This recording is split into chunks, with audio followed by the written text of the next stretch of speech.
My name is Mila Hart. I'm 33. Oldest daughter. Designated driver. First call when the Wi Fi blinks. Day job. Inventory coordinator at a home appliance warehouse. Serial numbers. Barcodes. The forklift that only starts if you whisper please. Nights I fix cracked screens because people apologize to glass more than they do to each other. I rent a one-bedroom over a barber shop that plays the same playlist at 7:10 a.m., like the sun needs a soundtrack.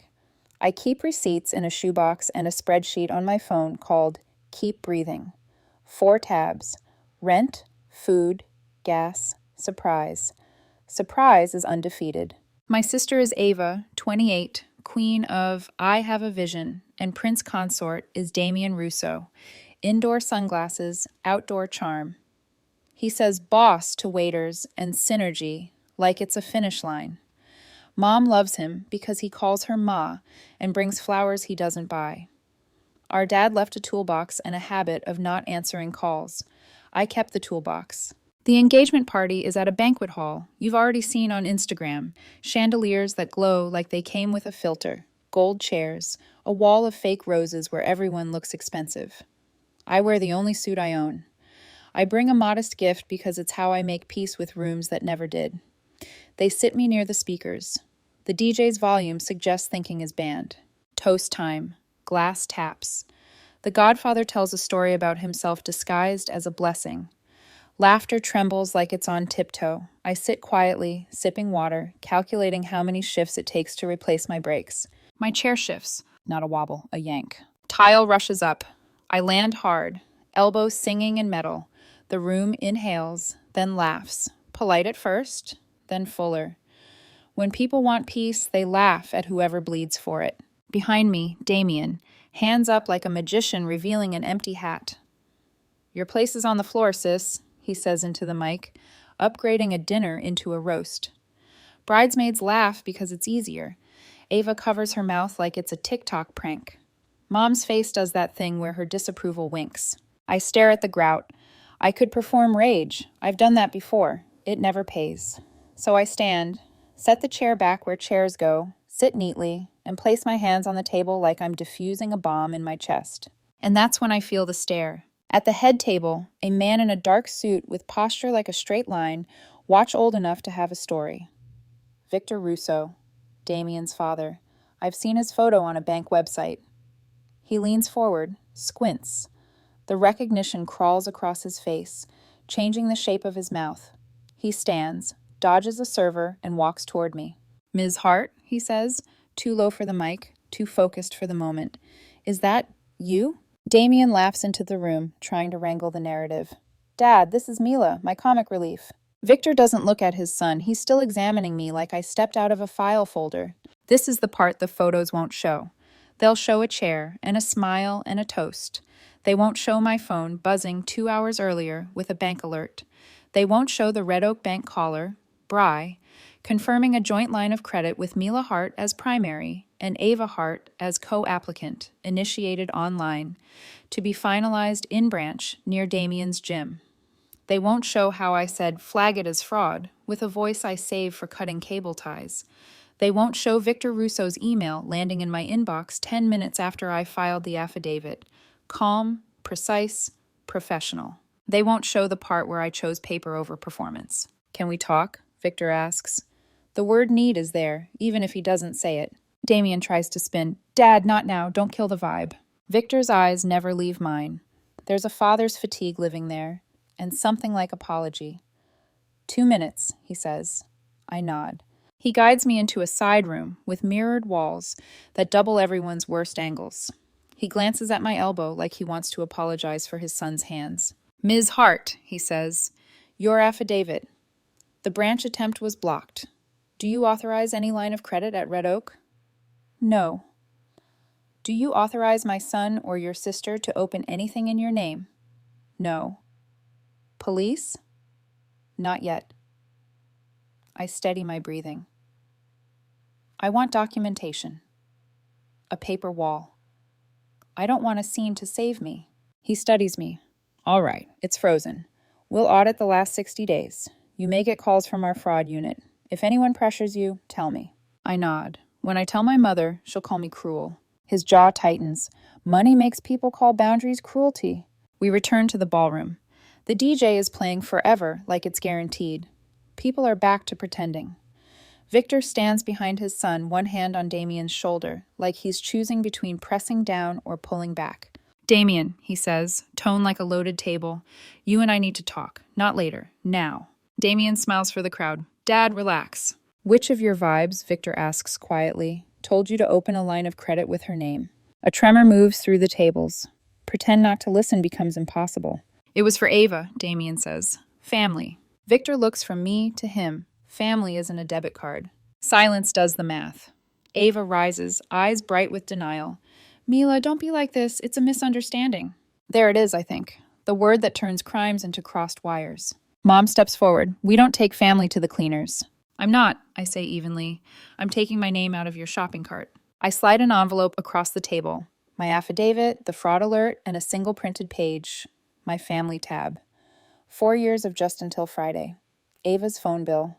Gas money. Tire patch. Rent bridge. Numbers that tell stories no one wants to hear. Petty, Mom hisses. Precise, I answer. Victor's hand tightens on Damien's shoulder. You will apologize for the chair. Damien looks around, finally realizing the show is over. He mutters, sorry.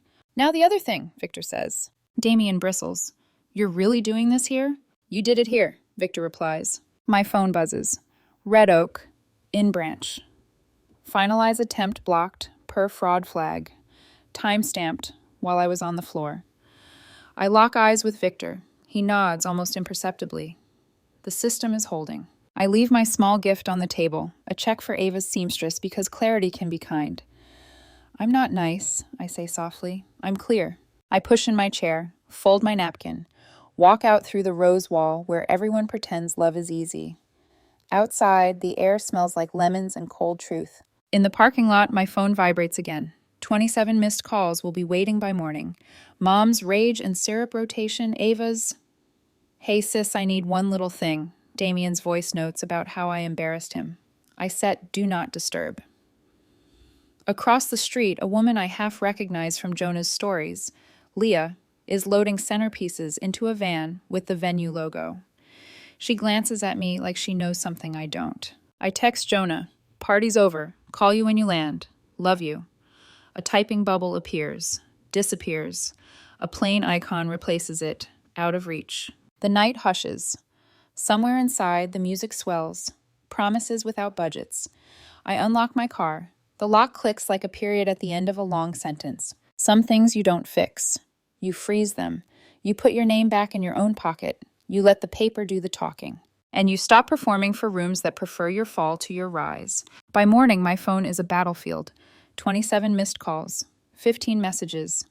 Mom's tone changes like weather, rage, guilt, syrup, silence, repeat. Ava's messages come with emojis that try to soften crimes. You know it's a misunderstanding. Can we just talk? You made us look so bad in front of everyone. Damien's voice note plays like a podcast no one asked for. You embarrass me, Mila. You don't pull that at a family event. My dad's furious. Fix it. Fix it. That's my family's favorite verb, always assigned to me. I set the phone face down and look around my apartment. It's clean in the way grief can be clean. No clutter, just echoes. The shoebox of receipts is still on the counter. I add one more, last night's gas station coffee, and whisper, proof of survival. Then I open my laptop. Folder, family ledger. Family ledger. New document, paper wall. Line 1. I do not perform explanations for people committed to misunderstanding. Line 2. Boundaries aren't cruelty. They are passwords. Line 3. Kindness without clarity is currency for thieves. I pause, then add one more. Line 4. Paper doesn't lie. At noon, I get a call from Victor Russo. His voice is steady, unhurried. We completed the branch audit. Fraud attempt frozen. No movement. Thank you, I say. I'll stay on top of my end. Do you intend to pursue police action? He asks. Not yet. I want a record, not revenge. Good, he says, and I hear something almost like pride in his tone. Documentation, over dramatics. You'd be surprised how few understand that. I grew up in dramatics, I reply quietly. I'm learning paperwork. Victor exhales. If your mother contacts me, I'll forward it to legal. You should expect emotional backlash. I've lived in it, I say. When we hang up, my phone buzzes again. Jonah. Hey. His voice is soft through static, traveling from an airport lounge somewhere in Denver. I saw photos online. You okay? I'm fine. Mila, I know that voice. That's the I'm standing in ashes voice. I force a laugh. Just smoke, not fire. Want me to come home early? No, finish your shoot. I need the quiet. There's a pause. Then, gently, he says, Leah texted me last night. My spine tightens. Leah? Yeah. Said she was working the event. She said you look strong. Strong? I repeat, tasting the word for cracks. She said it like admiration, not gossip. I'll decide later, I murmur. Thanks for telling me. After we hang up, I stare at the screen where the word Leah floats in my head. Jonah's ex, event planner. Charming in that curated, camera-ready way that makes people trust her too fast. What did she see, and what does she plan to say? 2 days later, the quiet ends. Mom shows up at my door with a casserole and a complaint. Mila, honey, the neighborhood is talking. You embarrassed your sister. I gesture toward the casserole. Did Ava bake that guilt in, or was it extra topping? Mila, she huffs. I'm trying to keep peace. You're her only sister. And she's the only one who tried to commit credit fraud with my name. Mom flinches. Don't exaggerate. It was a misunderstanding. Damien said, I don't care what Damien said. She crosses her arms. You always have to make a scene. I smile. Funny. Last I checked, I was the one who walked away from one. Her silence fills the apartment. Then she lowers her voice. Ava's crying herself sick. You could forgive her.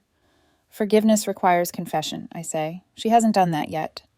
Mila, family doesn't need paperwork. That's exactly why we keep repeating the same mistakes. Mom's eyes flash. You're cold, just like your father. There it is, the inherited insult. I prefer consistent, I answer. At least paper remembers what it promises. She leaves with the casserole untouched.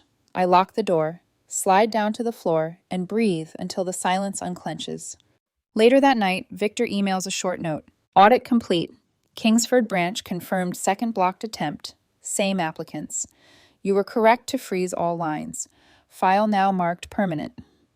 VR. I print it and pin it to my wall. My version of a medal. Then I open a blank page in my ledger and type new rules. I don't send money I can't afford to lose. Family doesn't get my name. I don't explain math to people who prefer magic. No fights in kitchens. Locks aren't cruelty. Locks are clarity. The list looks fragile, like paper pretending to be armor. Still, it's mine.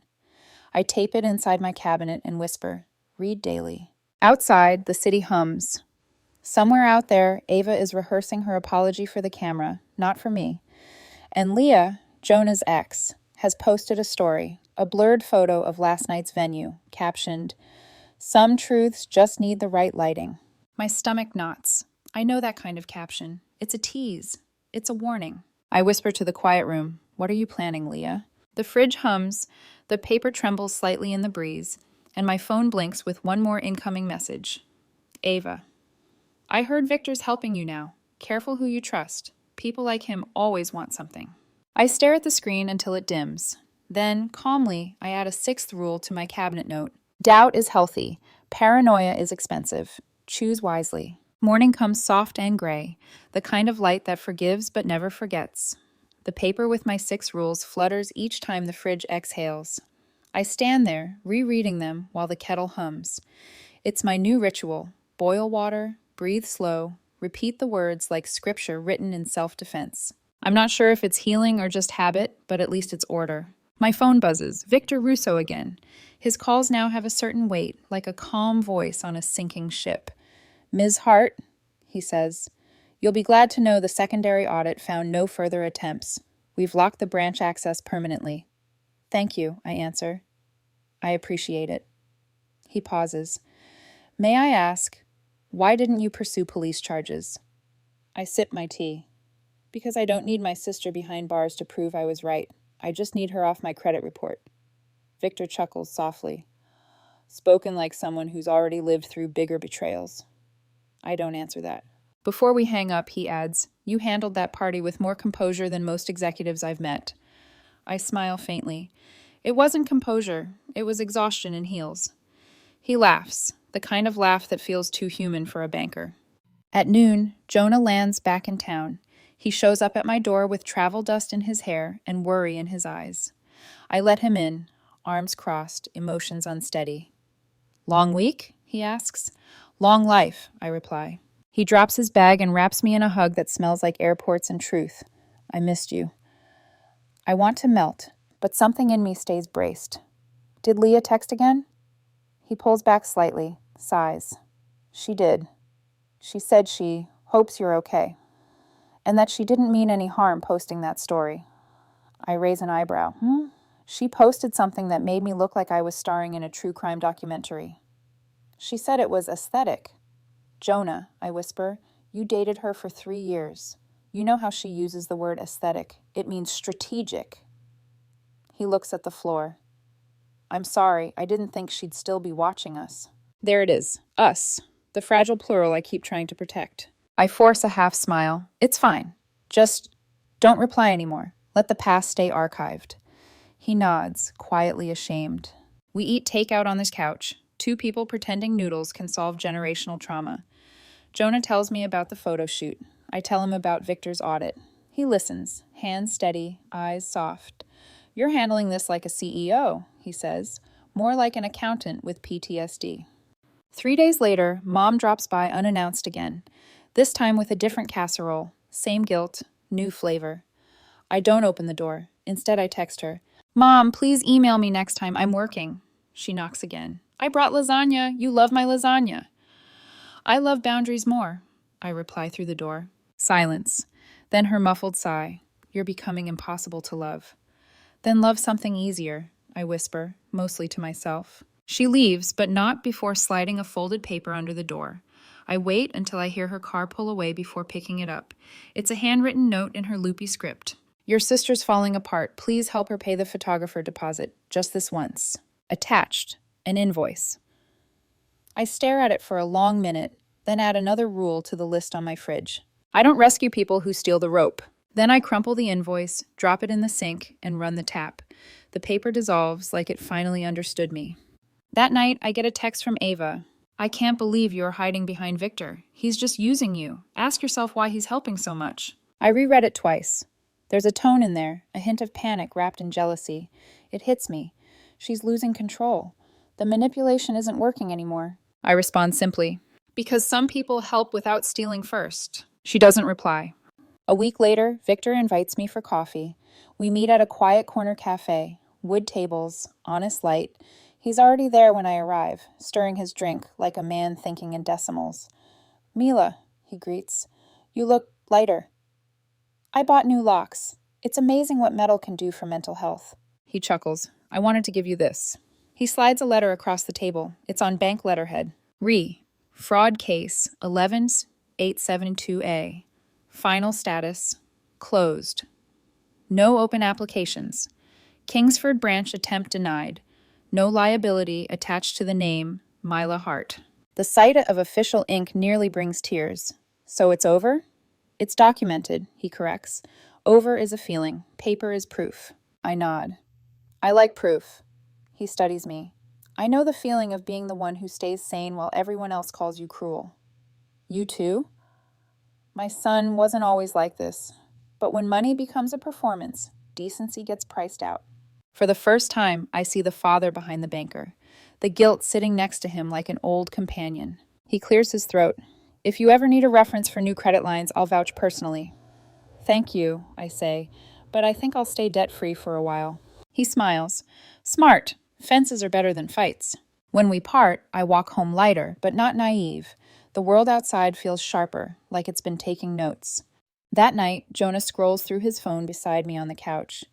"Mila," he says slowly, "you might want to see this." He turns the screen toward me. It's Damien's post. Real men provide. Some people just count receipts. The photo is him flexing next to Ava, her smile tight, her eyes hollow. I laugh quietly. Real men also forge signatures, apparently. Jonah looks at me. You okay? I am, I say, because I finally know who's small enough to need the internet to feel tall. I turn my phone face down and let the silence stretch between us. It's not empty, just earned. For the first time in months, I sleep through the night. No alarms, no alerts, no false emergencies. Just the hum of my fridge and the quiet rustle of paper that remembers the truth. 3 months pass. No late night texts, no fake emergencies, no phone calls, starting with just this once. The quiet is strange, too still, like the air before a thunderstorm. I fill my days with small victories. New clients from my phone repair side hustle. A 401k contribution. A new coffee maker that doesn't leak like my last one. It's peace, but the fragile kind. The kind that makes you nervous for what comes next. Jonah says I'm calmer now. You're sleeping again, he smiles, tracing the back of my hand. That's what happens when no one steals your social security number, I reply. He laughs, but his eyes stay cautious, like he's waiting for something to break the spell. One afternoon, I get a call from Victor. Mila. His voice is tense, the kind that doesn't waste words. Are you sitting down?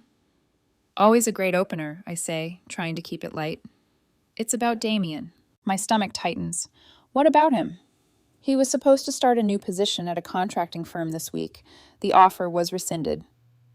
I blink. And you're telling me because... They reached out to me for a reference check, Victor says slowly. I didn't lie. I simply told them the truth. The truth? That he attempted to open a fraudulent account in another person's name. They withdrew the offer within the hour. I lean back, heart thudding. You didn't have to do that. No, he says, voice rough. But I had to do something. For once. A silence stretches between us, heavy with a father's regret. Then he adds quietly, he'll blame you. I know, I whisper. And he does. Within hours, Ava posts a story. When you can't succeed, some people make sure no one else does. Mom comments with a single broken heart emoji. Damien's friends swarm the comments. Phrases like traitor and jealous sister litter my notifications. Jonah reaches for my phone. Ignore it. It'll pass. It won't, I say flatly. This family doesn't let anything pass. They only let it fester. The next morning, something worse. An email notification pops up from an unfamiliar sender. Leah Events at ribbonsandroses.com. Subject line, FYI. People are talking. Attached. Screenshots of my affidavit, my family ledger, and a cropped image of Victor's audit letter, all circulating in an event vendor group chat. My chest tightens. The message below reads, Don't shoot the messenger. Thought you should know what's being passed around. Leah. I stare at the screen until the words blur. My stomach twists into something cold. Jonah walks in, sees my face. What happened? I show him the email. He exhales. No. You told her things, didn't you? I ask quietly. Mila, Jonah, did you tell Leah about the affidavit? He hesitates. Too long. She asked what happened at the party, he admits. I thought she just wanted gossip for her job. I laugh, bitter. You thought Leah ever does anything without purpose? He tries to reach for me. I step back. I didn't mean... I know, I interrupt, but meaning doesn't erase consequences. That night, I can't sleep. The glow from my phone lights up the ceiling as messages keep pouring in. Ava, you've humiliated us. Mom, this is why people think you're vindictive. Damien, you'll regret messing with the wrong family. My body shakes, but my mind is sharp. I open my laptop. Folder. Paper wall. New file. Damage control. I type. Identify source of leak. Verify timestamps. Confirm original sender. Build digital trail. Then I forward Leah's email to Victor with one line. We have a breach. Please check metadata. He replies within 15 minutes. Already on it. Do not respond publicly. I don't. Instead, I open my window and let the night breathe with me. The city hums. Neon lights and faraway sirens. I whisper to the dark. They can take the story. They can't take the truth. 2 days later, Victor calls again.